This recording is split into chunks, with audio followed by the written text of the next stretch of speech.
तनी एक बार वीडियो को पूरा देख लो, ओकरा बाद बताइए लो कि वीडियो कैसन बा। अरे सरवा भाई के मारता रे। अरे बाबू रुको रुको रुको, देखो बियर पियन भैया, भैया बियर पिया, देखो बियर देख दे पियन बियर बियर बियर। अबे सरवा तो मारो तारे।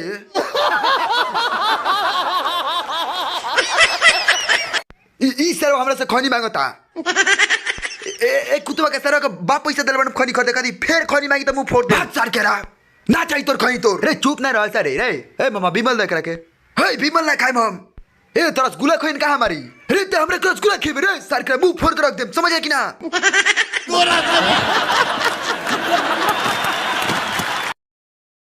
का हो का लगता? कुछ बोलबा कि मुंह में रखबा? बिमल खेबा तू? नो नो नो, मुंह बंद काहे हो गए? तनी कमे बोल, ज्यादा बोलम त काऊ कर लेबो। अबे सरवाई तो हमरा से डराते नहीं करे।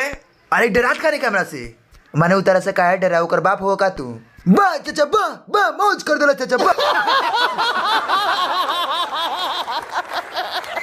तो भाई लोग वीडियो पसंद आइल बानू तो तार लोग से छोटा सा रिक्वेस्ट करम कि चैनल के सब्सक्राइब कर लियो ऐसने मजेदार फनी वीडियो देखे खातिर। और हां भाई लोग वीडियो को तनी शेयर करके अपने दोस्तों लोग भाई शेयर करके दिखाओ लोग कैसन बा, ठीक बा।